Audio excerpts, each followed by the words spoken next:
बनारस यानी जिसका रस कभी नहीं बिगड़ता, 7 वार और 9 त्यौहार वाले शहर बनारस में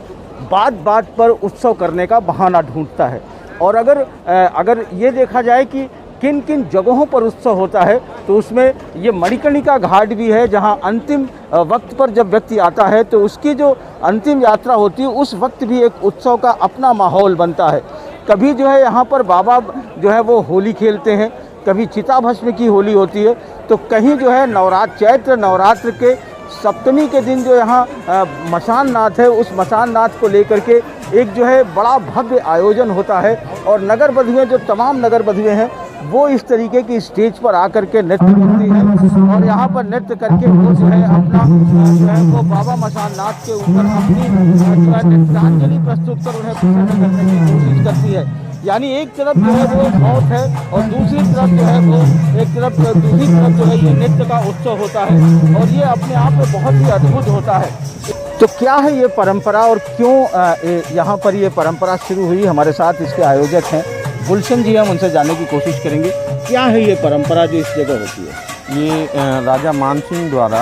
अपनी माँ के काशीवास के लिए वो दशाश्वमेध घाट पे उन्होंने 300-350 साल पहले जब उनका कार्यकाल था तो उन्होंने मान महल नाम से एक महल बनवाया था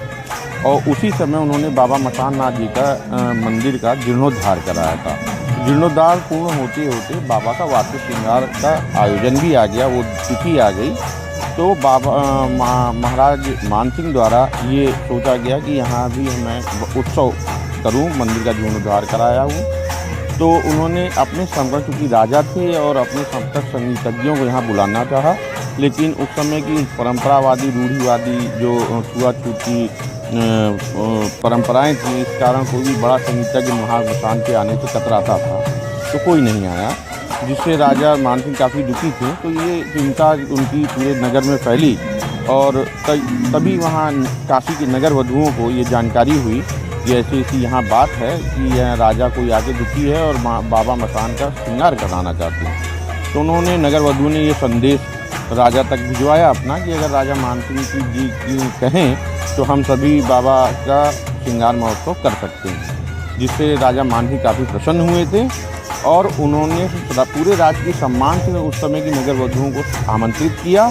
और उन्होंने यहाँ नृत्य संगीत जो कि देवता, जिस नृत्य संगीत के जनक हैं भगवान शिव शंकर देवाधिदेव महादेव, जिनका एक नाम नटराज भी इसी कारण पड़ा, तो उनको प्रसन्न करने के उद्देश्य से नगर वधुओं ने यहाँ नृत्य संगीत प्रस्तुत किया। मतलब वही परंपरा चली आ रही। और इसके साथ ही एक और चीज़ भी जुड़ गई कि नगर वधुओं के मन में एक धारणा बन गई कि मैं जो मुक्ति या मोक्ष के देने वाले देवता हैं उनके सामने हम नृत्य संगीत अपना प्रस्तुत कर रहे हैं, तो इससे उनको वर्तमान नरकीय जीवन से मुक्ति या मोक्ष मिलेगा और उनका अगला जन्म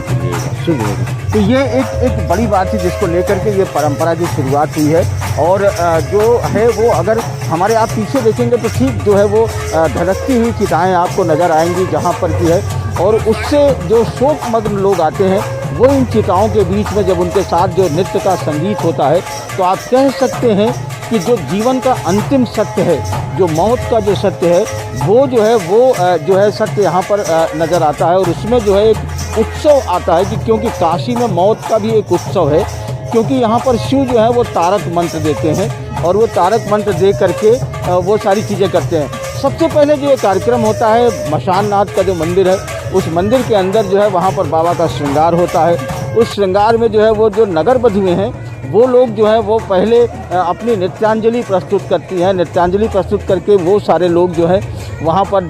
अलग अलग तरीके से डांस करके अपना तरीके से भावांजलि होता है, उनका नृत्यांजलि के साथ जो भावांजलि है वो वहाँ पर प्रस्तुत करती हैं। और जो काशी में कहा गया है कि भगवान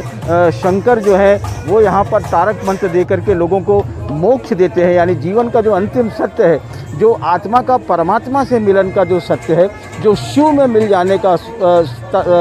जो सत्य है, शव ही शिव है। और उस शव रूपी शिव के अंदर उस आत्मा रूपी जो परमात्मा का जो मिलन होना है, उसका भी एक उत्सव आप मान सकते हैं कि उसका भी एक उत्सव है। तो इसका उत्सव जो है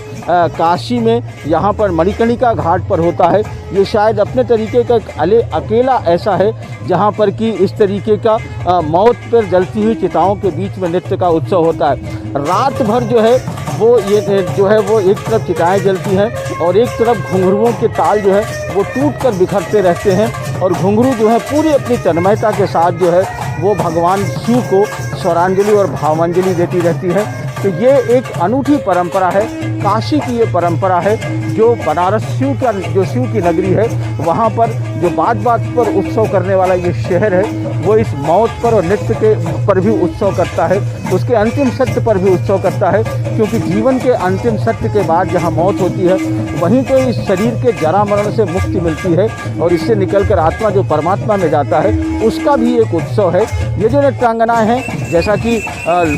जो परंपरा के रूपी लोग बता रहे थे, ये जो नृत्यांगनाएँ आती हैं वो इसलिए भी करती हैं कि शायद उनका जो ये जीवन है, अगला जीवन इनका अच्छे से गुजरे और अच्छे से इनका सुधरे, इसके लिए भी ये नृत्य की एक वो कामना लेकर के यहाँ आती है और पूरे भाव के साथ अपनी नृत्यांजलि प्रस्तुत करती हैं। तो ये एक अनूठी परंपरा है जो सदियों से चली आ रही है। वाराणसी के मणिकर्णिका घाट से पुरुषोत्तम के साथ अजय सिंह, NDTV इंडिया।